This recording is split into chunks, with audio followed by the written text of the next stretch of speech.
beautiful friends. Today you can see we're doing something very different for the channel, but very on brand for me as a person.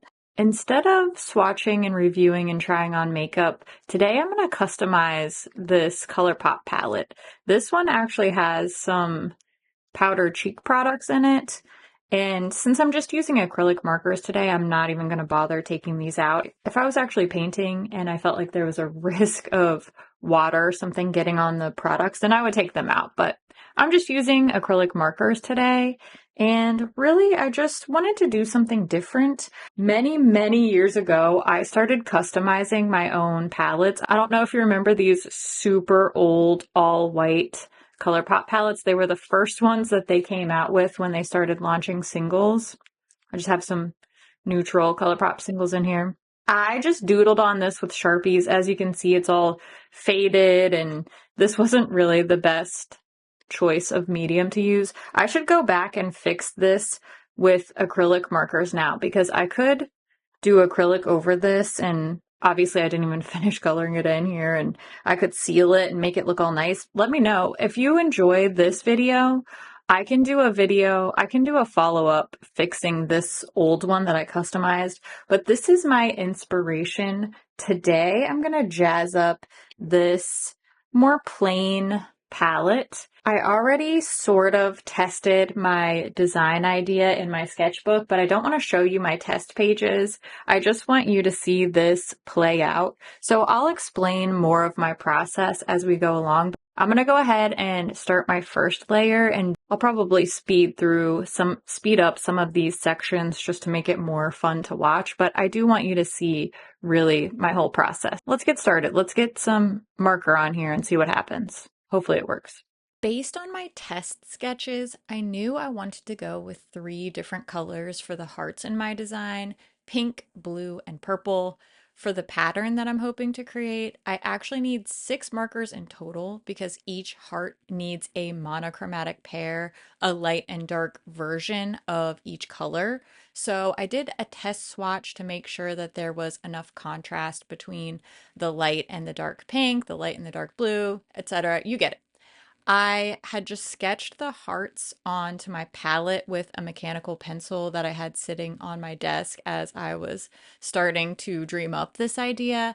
And if I could go back and start over again, I definitely would take the time to either use a lighter pencil from my actual sketching supplies, or at the very least, I should have lightened these lines by just erasing over them a bit. The pencil that I used just ended up being too dark and showing through the lightest pink marker. So in case you're planning on doing something like this, you can learn from my mistakes. And the pencil showing through a little bit is not the end of the world. Ultimately, I do think I'm going to continue sprucing up this palette in the future. So I think that it might even eventually just get sorted out along the way. And hey, maybe that's just crafters' delusions, but even as is, I think it's passable. I really was just kind of winging it. I wasn't sure how this marker would react on this surface, and I didn't do a full scale test sketch either. I was really just testing the concept that you're going to see here in a little bit, but I knew that my first layer needed to be the lightest color to fill in all of the hearts. And I knew right away that I was going to need more than one coat, particularly with this light purple. So I just filled in all of the hearts with one layer of the lightest color first, and then let that dry. As you can see, it is quite patchy. The purple was definitely the worst on first application, but every single color needed more coats. I really only needed to do 2 layers for the blue hearts, but the pink and purple I both let dry and then actually ended up doing 3 layers total. So I just did that off camera since you already saw me fill in all of these hearts once. And ultimately, letting the layers dry and then making new layers and letting them dry was the most time consuming part of this whole process. It definitely took a couple of hours because if I tried to go back over spots that were not dry yet, then I would pull up the paint and cause even more problems for myself. So I finally got them looking nice and solid, and I'm going to add some grid lines on here. This time I was smart enough to use a much lighter pencil. And I'm going to list all of my materials down in the description box. I just used only things I already had because I am a crafty, artsy person. I already had all of these materials on hand, so I don't want this to turn into a buy craft supplies video. It's more of a what weird stuff can we make with what I already have at my house video. This is really the part of the design process where I think it starts to look really magical. And I also really had to concentrate because I had these little small spaces to fill in, and I needed to pay attention to which grid I was drawing on. I needed to make sure I didn't accidentally color in the wrong square. So I was really, really trying to focus. I was just listening to an audiobook and filling in these little squares, trying so hard to concentrate on getting all the little details, those little slivers and corners and curves is what makes it look super put together in the end. And I actually find this so relaxing. Something about this is just very satisfying and almost zoning out and zoning into coloring in all these little squares. Especially once I really got into a groove, I didn't find it tedious at all.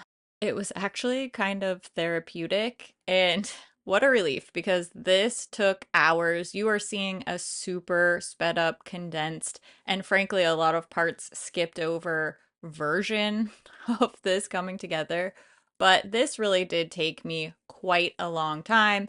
And then when you factor in that I definitely did have to let all of these darker squares dry and then go back and do touch-ups and cleanups again.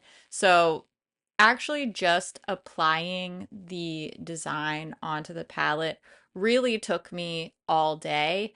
I really could have let my perfectionist tendencies take over. I definitely could have stretched this into a mini multi-day project trying to make all the little squares and lines, everything perfect and perfectly opaque. But I decided to just enjoy this process, even though I was tempted to go fully like crazy perfection obsessed because I was filming particularly, but I really just wanted to have fun and I fully anticipate working on this more in the future. So I was just trying to remind myself that this isn't all or nothing. I can still touch things up, I can still add things. I mean, with the way that these markers work, I could really make some major changes if I decided to. I'm not fully locked in. So I was just really trying to let myself have fun and be a little bit experimental and not put so much pressure on myself to make this exactly perfectly flawless. I think it's more just about having fun, being creative, doing something different, experimenting, and just letting myself be okay with, hey, if something gets messed up, I can fix it or I can change it. Or if I don't like it, I can paint over it or scrape all the paint off. It really can just be a fun project for the sake of doing a fun project. So I finished up the second coat of the darker squares to get those evened out and try to straighten up the lines as much as possible. And then I'm going to let that sit overnight to just let all the layers dry. I finished a lot of my touch-ups last night and then I just let this sit overnight to make sure all of the acrylic marker was really set. I just dropped something on it and chipped the paint. So I need to try to get rid of all of the pencil marks here. I'm going to erase and then just wipe those off. And then I'm going to fix this spot where I obviously just dropped something on it. And then I really clearly need to seal this with something to make the paint actually last, because if I can do this so easily, then it's not going to last a minute actually functioning in my makeup room. So I'm gonna do a little bit of cleanup, fix this, and then we will seal the cover. Wish me luck. So I fixed that little dent there, and then I went around with a little damp cloth and I just wiped away those eraser marks and the stray pencil marks. This actually worked way better than I expected, so I was quite happy about that. However, there were a few spots where I wiped and smudged some of the paint on the edge of the heart. So after I got all of my little pencil and eraser marks cleaned up, I went back in and did just a couple of little tiny touches with a couple of markers to make those edges a little bit crispier. Now that I've cleaned everything up and I've touched up my little smudges, it's not perfect, but I think it's pretty good. I was originally going to seal this with Mod Podge, which is just sort of a go-to for me. I'm a crafty gal. I go through a lot of Mod Podge.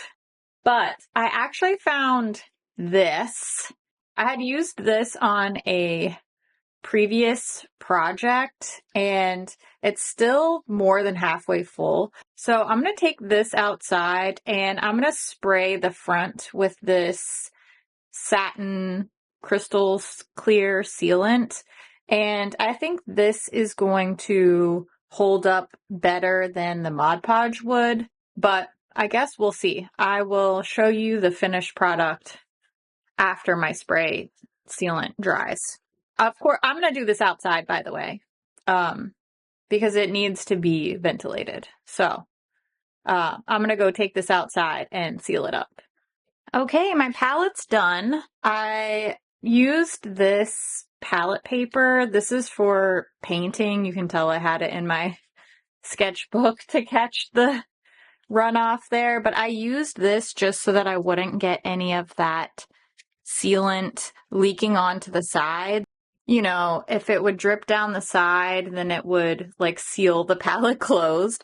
So I used this little palette paper to prevent that, and I put this on top of just like an old cardboard box and then took that out to the yard, sprayed it, let it sit for a second, sprayed it a little bit more just to make sure it was evenly coated. And I think it looks really good. So that was about an hour ago. It's dry, but I do want to just give it overnight before I really start handling it or trying to wipe it clean or anything. But I think that it looks really good. I'm really happy with it. I just think that the design is cute and simple. I really am considering doing some sort of like high contrast, maybe black and white design in the back and carrying that over to the edges. But for now, I just want to let this simmer in my brain a little bit because I am really satisfied with how it looks. And I do tend to go a little bit overboard, overly ambitious with a lot of my creative projects.